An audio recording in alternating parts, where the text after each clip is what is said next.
Welcome to Living with Intuition Coffee Chats, your source of real perspectives, insight, and humor from down to earth, kick ass intuitives. Join Lindsay from Super Secret Powers and Andrea from A Soul's Journey with Andrea as we delve into today's coffee chat. But welcome, everybody, to today's Living with Intuition episode. I'm Lindsay from Super Secret Powers and from the Magic Bringers Rising Coffee Chat. And this is my friend Andrea from A Soul's Journey with Andrea. And together we both run the Queen of Your Intuition, or the Queen of Your Inner Realms Circle and the Living with Intuition web series. And we do Unleashed every now and again, which is our free kind of mini class that happens before we launch the Queen of Your Inner Realms membership rounds. And she's a pet sitter. And where are you coming from today, Andrea? Ocean View, Delaware. Very nice. I'm here until the 18th. And we were at the beach today. It's a friend, so she let my mom come. So we traveled together, and we went to the beach and the boardwalk, and we found a lighthouse today, and it's been cool. And we're right on the lake, so there's like geese in the back all the time. There's a deck out back, and we get to sit and watch the geese in the lake. Oh, that's nice. Now, next week, I'm actually going to finally be coming from someplace else. I'll finally get to go someplace. They're letting me out of the house. We are hopping on a cruise ship to Bermuda on Monday. So the Living with Intuition is going to be coming from somewhere on MSC's Nervea ship. Yeah. And we'll have to work on the timing around that because I won't know where I'm going to find myself because Wednesday should be an island day. So we'll probably have to either do it early or late, probably early before it starts getting hot. Oh, that's true. Xander agrees. Very humid here. I thought the rain, we had a really neat rainstorm overnight that just it poured, it dumped water on this house, and the thunder and lightning, it was like 1 a.m. or something, and it was like so peaceful though, listening to it out there, and the thunder and lightning, and like a cleansing kind of thing, but it brought the humidity back today full force. Even like in the morning, it was already, there was like no cool breeze like the day before out there this morning. It's like 80 some here, and much more humid. Yeah.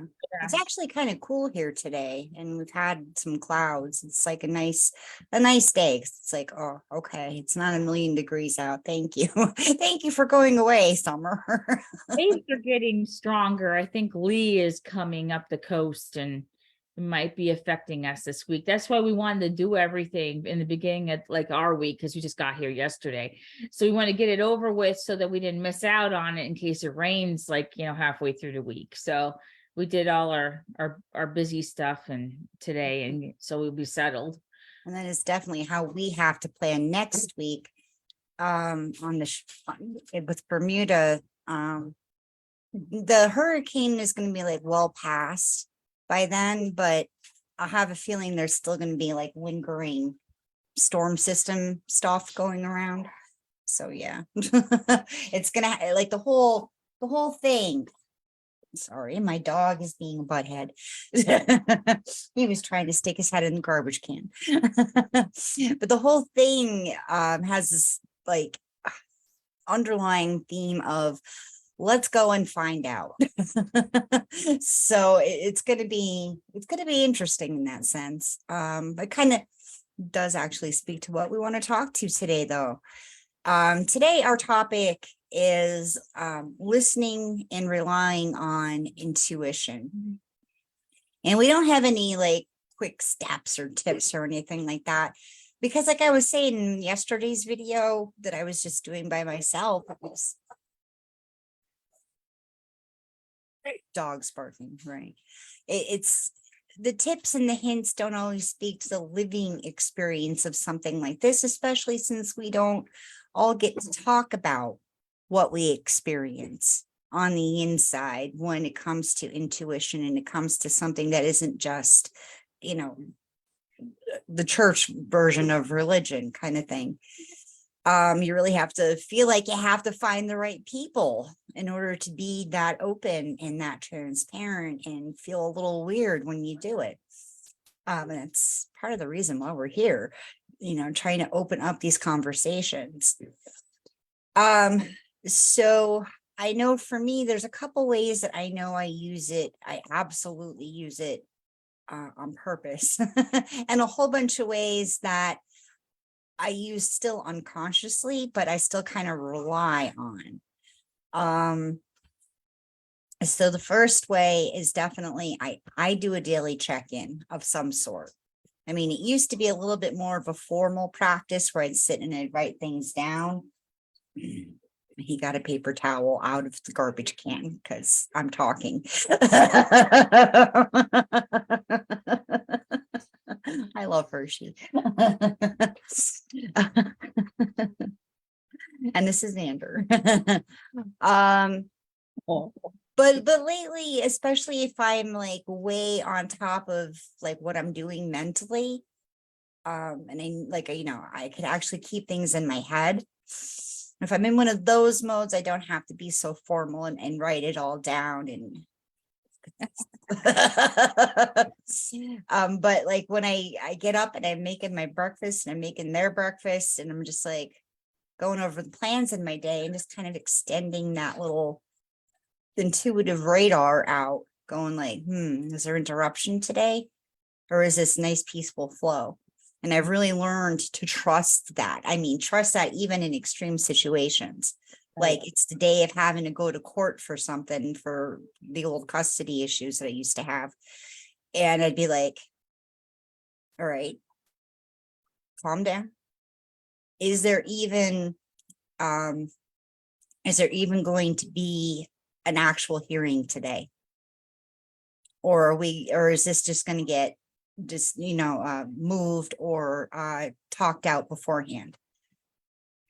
And like I can set my expectations by it. It was quite amazing. But I think that like trial by fire was what really helped set it up as a whole actual thing in my own reality. Do you do any kinds of check-ins or weekly check-ins or anything like that with your intuition? I think I do it in more of a way that I don't even think about it as like using my intuition, because I've always been a journaler. I always start my day off with things like that, analyzing the dreams, how I feel when I wake up. It's like, are you on the right or wrong side of the bed, Andrea, this morning kind of feeling, it's like you can kind of just feel your day as it begins. And I've learned that I can change that though.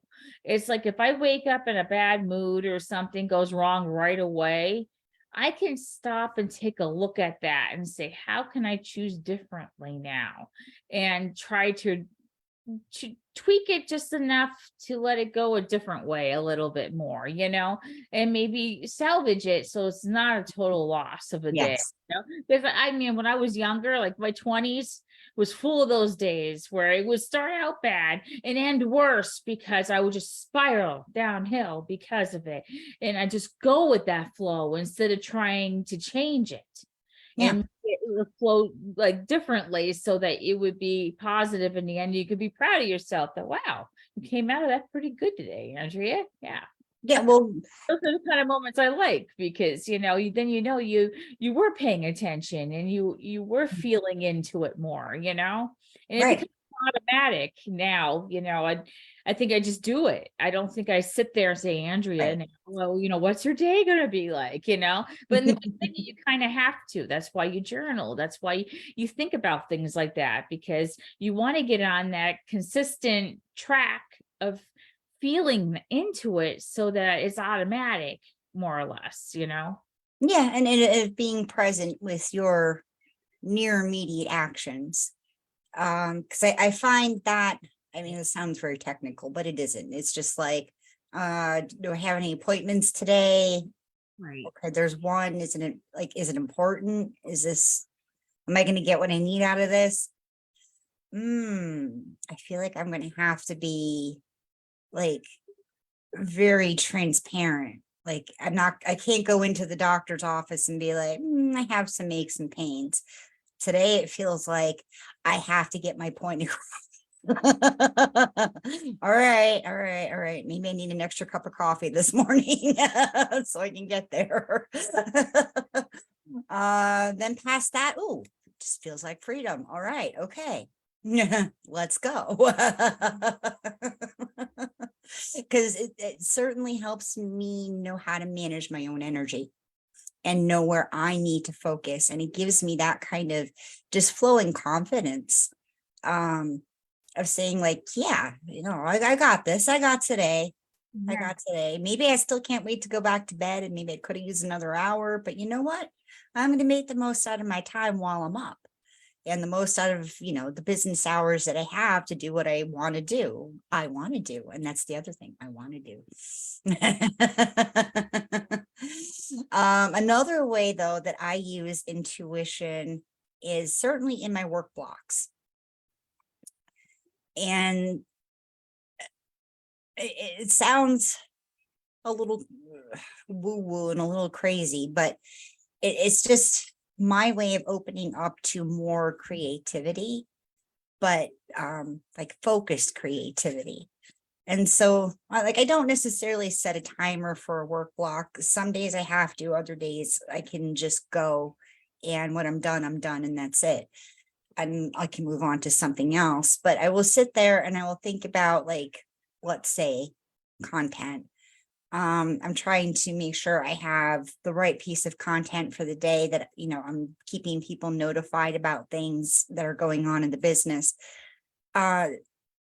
So those are like the little things, but sometimes like I can't just get started with writing something neat or writing something like that's emotionally truthful or writing something that's anywhere near exciting. Yeah, doing a thing. um, Unless I really tap in, because what I want to build and the vision around that, the branding voice around that, like how I want to connect to others through business, it all lives in my greater being. And so I really have to anchor that stuff in and say like, all right, let's go. All right. And it's kind of like channeling. It's kind of like, it kind of just flows then. But I have to actually sit down, clear the space, clear myself, set myself up to work, and then I just do it. It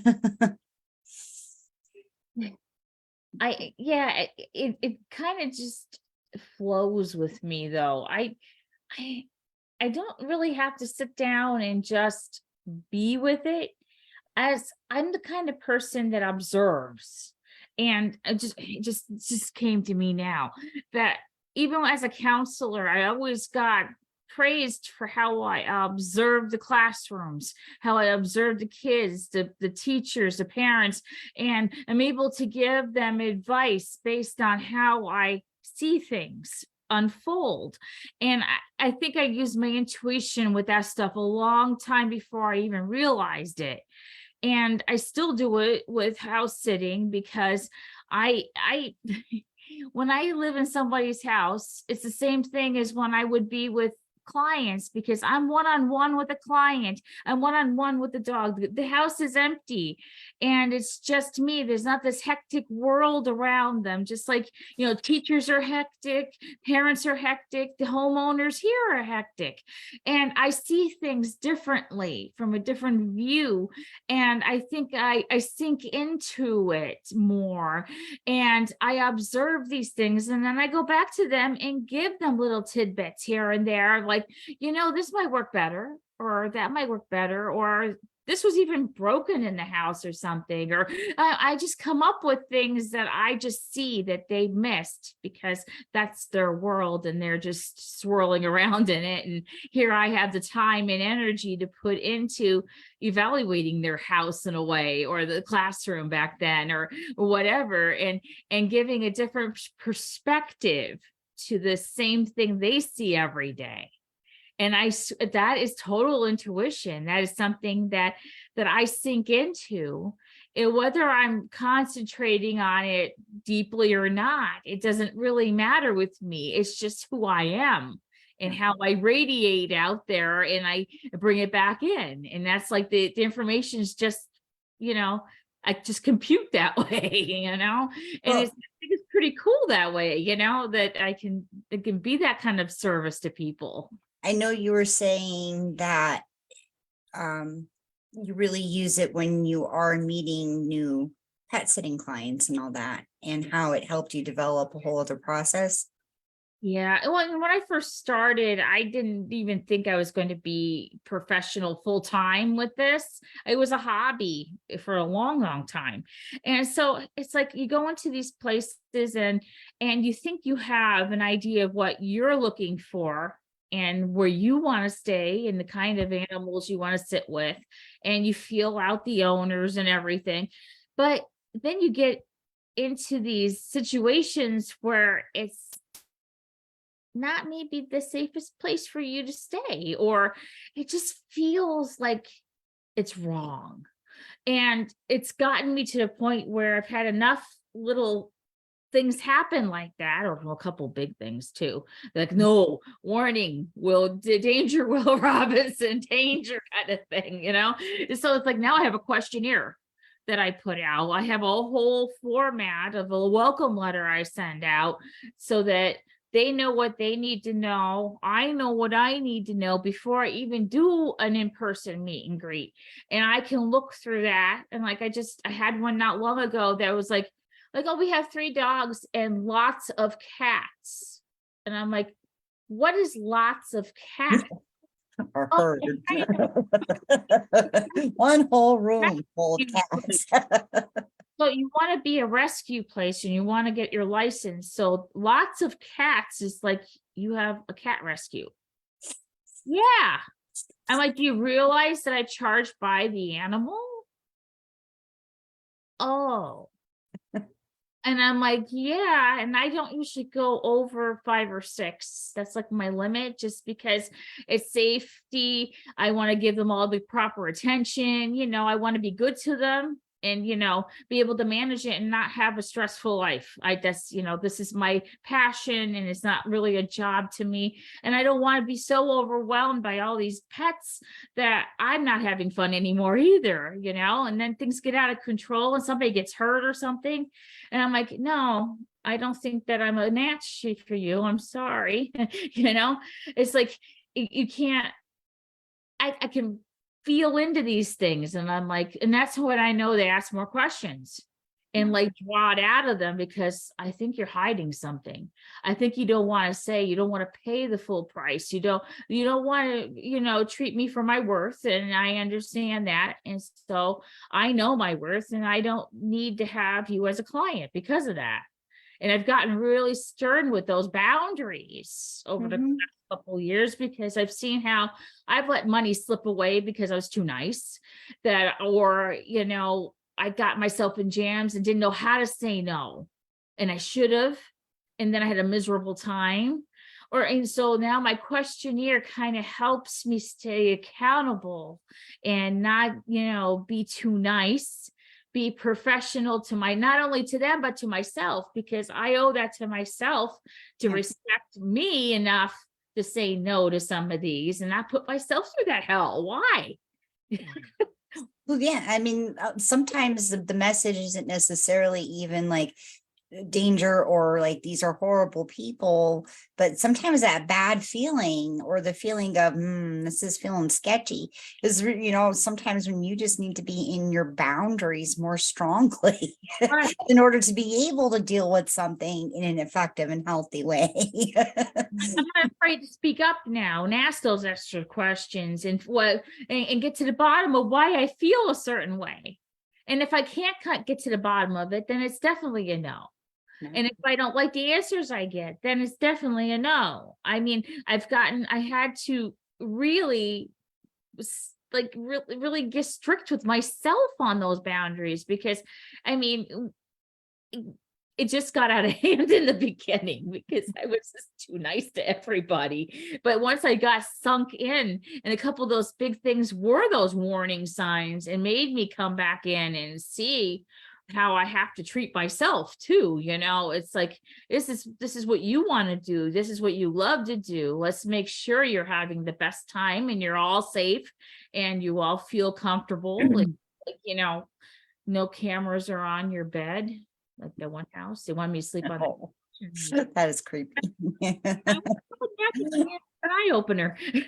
But sometimes you have to live and learn. But Yeah.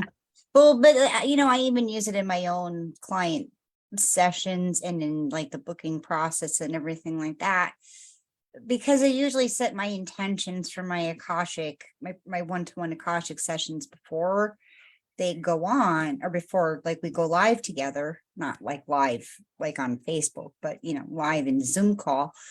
And I usually know when there's a very directed thing that has to come out versus like what they specifically asked. But like, so I will always address what they want answered, because that's the process. Let's get them in a space where they feel like that they're getting what they need, but there's also this other thing. And sometimes like you can hear like they just don't want to voice it. And you're just like, all right, you know what? It's not my business. Like I've come to this point now at 45 years old, where I'm like, it's not my business then. If you don't want to talk about it, it's not my business, but let me tell you what I am picking up, and you can apply that how you want to. And if you do want to talk about it after I tell you something, and I will ask first, then, that's fine. That's your choice. But you do always then have the option to just take it and leave it. And we can just, end the session, with all the healing and, whatever else wants to come through. But it's just like, yeah, it really, when it's flowing and when you've come to that position that you're comfortable in yourself, you're comfortable with your relationship to your intuition. Yeah, it feels flowing, but you rely on it in so many different little situations. I mean, we're not even talking about the ways that we still kind of unconsciously use it, like, just walking into a room. yeah. And feeling into it, and knowing like, all right, like I need this kind of filter or this kind of boundary, or what, like I'm just done with that for today. I'm gonna go home now. I see all the hearts from Melinda, and yes, Xander does want to do the show too. He just doesn't know how to talk, so he gets frustrated and he goes and he lays down. Because I won't let him bark the whole time. That it would make my head explode. But because he's loud and it's like right there. Oh, but for all you coming on, if you're not signed up to do the new moon virtual ritual with us, that's happening in a half hour, go do that now so that you can get the Zoom link so that you can join us in the free virtual new moon ritual. It's going to be fun. I have a little parting gift for everybody, an intention setting booklet and meditation. And so, yeah, but the only way to get in on it is to sign up, and the link is in the comments. because then that's how you get the Zoom link. It's already been a very long day, but I already have everything written out, and I'm so excited to get to do this because it was a little bit of a surprise. It came forward today when I was writing it. But yeah, no, it's a chemo week for us, so it's been a little up and down and a little like running to get everything done because there's only one responsible adult right now. Take a cruise and you got other things going on and Yeah, and the cruise, yeah, right. And oh, right. Well, before we log off here, yeah. So we had a cruise booked for, I think it was like the week, like this week. So like 4 months ago, we had booked a cruise for this week on the Oasis. And we didn't know what the chemo schedule would be then. Actually, it wasn't 4 months ago. It had to have been longer. It had to have been like back in April. So we booked it because it was a really good price. And so after we got the chemo schedule, we booked this, but it was still like, we don't know because we booked it after like maybe his first chemo appointment. So we're like, we don't know how this is going to go. But it felt good. It felt right. It felt like the thing that had to happen. And then like this last week, we're sitting there and we're watching the hurricane come through, and we're like, you know what? It still feels okay. It still feels okay. Like the situation around my husband with the chemo, that feels okay. The weather feels for the most part okay. Okay, maybe we won't have like sun every single day. That's fine. It's okay if it rains a little bit. We're still on a ship. So everything feels fine. But it was just, taking that flyer, because it's like that's a couple $1,000 on the line, right? And it's just like but when I trust that sense of flowingness, when it can say like, we have to address something, or no, it feels like freedom, or it feels like I can't even latch on to it. And it's kind of tricky in that way. And I don't know if I ever like said that to you, but if I know like a thing is coming, even if it was a crazy thing, like going back to the court stuff, and I'm there that day, and I would usually be in some kind of weird anxiety with it because of the court stuff, not the cruise. And then I think about like, all right, well, how is this going to go? How is this going to go? How is this going to go? And I let it sink in a little bit. And then like, I can't even think about it anymore. It's like not even a thing. It's like my mind slides right over it, right around it. Then I'm like, oh, I don't even know what I'm worried about then. Because that's my feeling. That is my intuitive signal for like you can almost blow this off. You still have to go, but don't even stress about it, because there's nothing there. So yeah, it's a weird one, because that took the longest to trust, because it was a nothing feeling. It wasn't a yes feeling. It was a whoop. And I'm like, where did you go? Where did you go, energy? that's cool though. Yeah. All right. So we have to go get ready for the new moon ritual, and we hope to see you there. Just click the link in there and you'll be able to get the Zoom link. And yeah, we'll see you there in about a half hour. All right. Blessings, everyone. Thank you for being here.